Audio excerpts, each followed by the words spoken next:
Hello, I'm John Archer. I've been with Leitheatre since 1981, and it's a long time. I had a bit of a break it's in the 2000s, but apart from that, I've been here for a while and done a lot of things and thoroughly enjoyed my time with Leitheatre. Well, I'm not quite sure why in April 1980 Leitheatre were doing Juno and the Peacock at the Church Hill. And I must have wandered into a production of it and saw a chap who taught me English at school, a chap called Dick Jackson, who was a very fine actor, was in it. Dick was working at the Scottish office at the time, as I was. He was an inspector of schools. I was working with D schools. And I sent him a note the next day saying, "Oh, good to see you in the theatre last night. It was really good." I suspect from then Dick must have grabbed me and hauled me along to Leitheatre after that. So that's how I ended up there. So that was so Dick was a very fine actor. He'd directed me at school when I was playing Hotspur and Henry IV, which is where I got my love of Shakespeare, and then I went on to do Ajdak and the Caucasian Chalk Circle, and went off to university, didn't do anything there, and played football most of the time. And then they came back to Edinburgh, where I started with St Columba's Dramatic Society in Blackhall, where I lived, and that was, and then wandered into the Church Hill, saw Dick, and that was that. And managed to poach Alison Kennedy from St Columba's Dramatic Society to come along a couple of years later. So that was my first seeing of Leitheatre with Juno and the Peacock. And then in May 1981, they did A View from the Bridge at the Church Hill. And being a new member, I was entrusted with no lines whatsoever and was pushed across the stage by Bill Robertson as a submarine in, as I say, A View from the Bridge. Again, Dick Jackson was in that, Dorothy Johnson, a few well-known faces. So that was me, started off, and went on then from 1981 again to November, I suppose.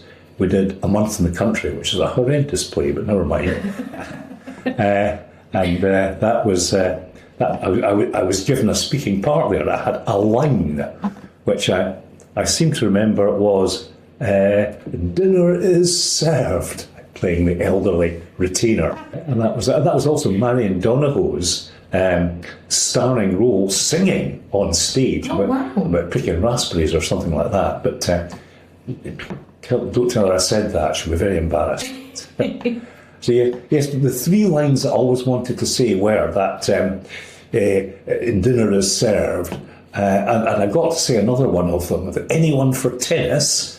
That was in Duncan Robertson's direction of Towards Zero, Agatha Christie. That was quite late on. But I never ever got to say your carriage awaits. Maybe yeah. That was me started from my.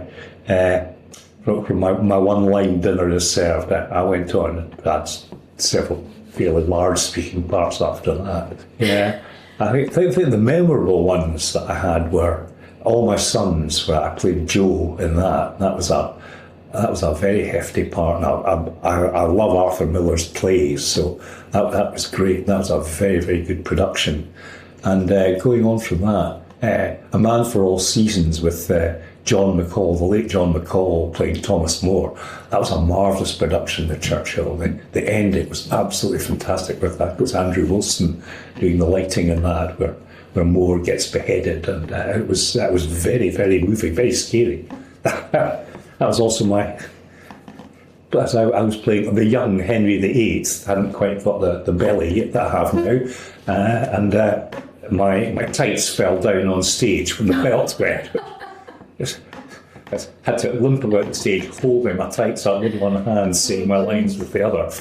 So that was what else? Death of a Salesman.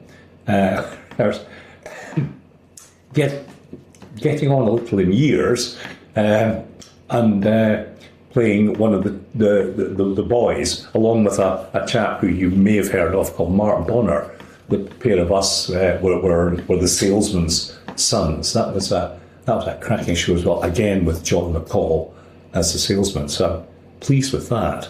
That was good. We used to do Christmas productions, which were very good because you rolled in kids. That was marvellous. And the best one I've ever did with that was Wizard of Oz. It was a lovely, lovely production to be in. It's Mike Payton and Dave Sutherland and myself playing the Tin Man, the Cowardly Lion, and the Scarecrow.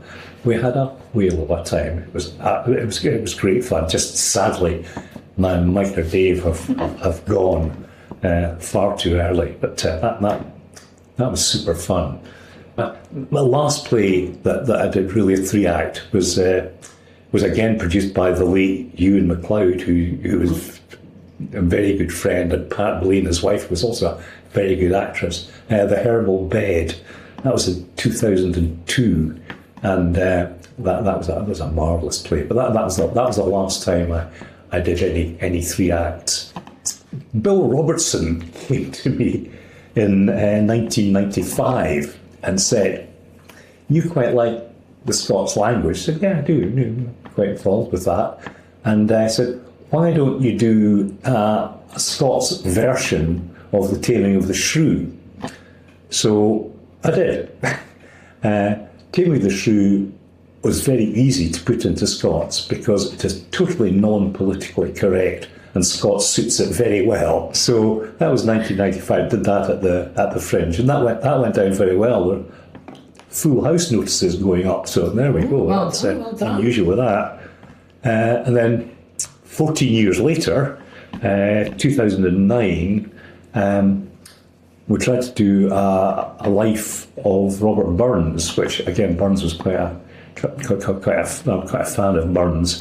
So that wasn't so successful, partly because it was very difficult to cast, and I'd written it and some parts specifically for specific people, and then found that they didn't want to do it, they couldn't do it, so I had to keep changing and rewriting, and I got very, very pissed off with all that, and eventually I threw a hissy fit and said, "Take my name off as they offer, I do it."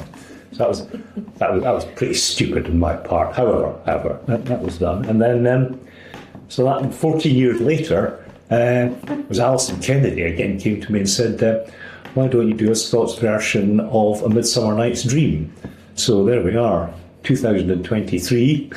A Midsummer Dream in Ulrike took the stage, and much against my better judgment and goodwill, I was persuaded to play one of the parts in that. So I did that. So I was being back on the stage, but I've managed to keep myself pretty well off it since then, and I shall continue to do that.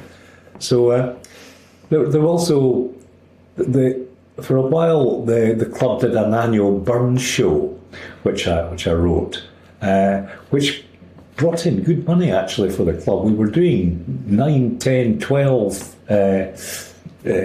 shows around golf clubs, rugby clubs, whatever. And the club was struggling a bit for money then, and that made quite a difference. So I've started that up again now. Wrote the one earlier this year. So I'd like to keep the Burns show going. It's worthwhile. See, I'm a fan of Burns anyway, although I wasn't as good a poet as Robert Ferguson, but that, by the by. And if we can get the people to want to do it, then don't see why that can't go on for a while yet, and again make some good money for the club. Yeah. So that's about it.